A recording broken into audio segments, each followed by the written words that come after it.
Welcome back to Connect All Three, the show where we explore movies by breaking them down into three essential elements: story, characters, and visuals. Today we are stepping into the world of 12 Angry Men, a movie that proves you don't need a big action scene, exotic locations, or special effects to create a heart-pounding tension. All you need is a really good story. So without further ado, let's dive into the story. The setup is simple. A teenage boy is accused of murdering his father. The jury must deliver an anonymous verdict. If they find him guilty, it's the death penalty. At first, it seems like an open and shut case. 11 jurors immediately vote guilty. Now, all those voting guilty, please raise your hands. Boy, oh boy, there's always one. Only one man, juror number 8, votes not guilty. But he doesn't say the boy is innocent. All he says is, "I'm not sure." He's had a pretty miserable 18 years. I just think we owe him a few words, that's all. And that's the spark that lights the fire. The beauty of the story lies in how it slowly dissects certainty. Every fact is re-examined. Every so-called obvious truth is questioned. And piece by piece, the case starts to crumble under closer scrutiny. It's not a whodunit. It's a how sure are you in what you say you believe in kind of movie. Well, there were 11 votes for guilty. It's not easy to raise my hand and send a boy off to die without talking about it first.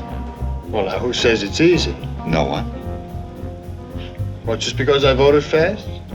I honestly think the guy's guilty. 12 Angry Men isn't just about a trial. It's about the responsibility that comes with power.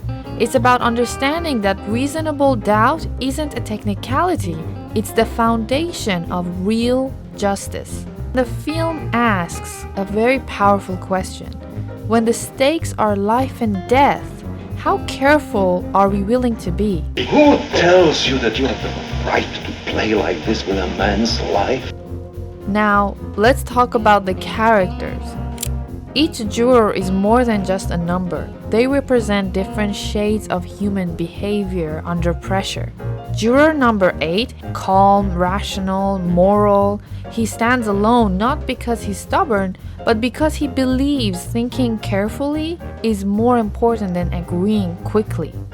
Juror number 3, angry, stubborn, emotional. His personal issues with his own son blind him to the facts of the case. I sat on many juries. What gets me is where those lawyers talk and talk and talk, even when it's an open and shut case like this one. I mean, you ever hear so much talk about nothing? Juror number 10, prejudiced and loud, he judges the defendant not by evidence, but by where he comes from. I mean, they're born liars. Only an ignorant man can believe that. Now listen. Do you think you were born with a monopoly on the truth? I'd like to ask you something. You don't believe the boy's story. How come you believe the woman's? She's one of them, too, isn't she? You're a pretty smart fella, aren't you? Bright. He's a common ignorant slob. He don't even speak good English. He doesn't even speak good English. Juror number 7, impatient, more concerned about making it to a baseball game than deciding a boy's faith. Juror number 4, logical and detached, believes in reason over emotion, but still carries his own hidden biases. And the rest? They represent everything from quiet uncertainty to open indifference. I tell you, we were lucky to get a murder case. I figured that's for an assault or burglary.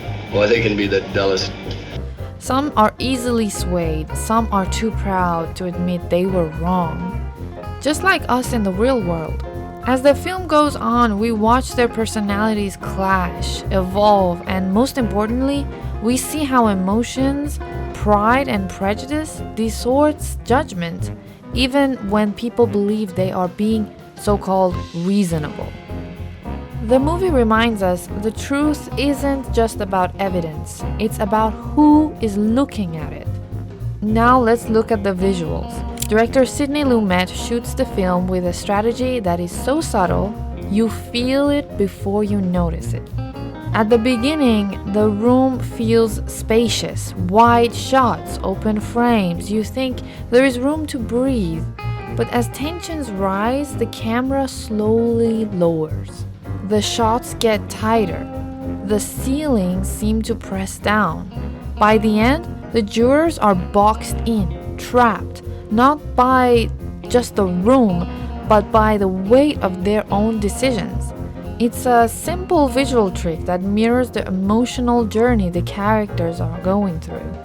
The room doesn't physically shrink, but it feels like it does. Another key choice is that there is no music, no dramatic score pushing you to feel anything. It's just voices, faces, and heavy silence. The tension is real because it comes from the stakes, not from cinematic tricks.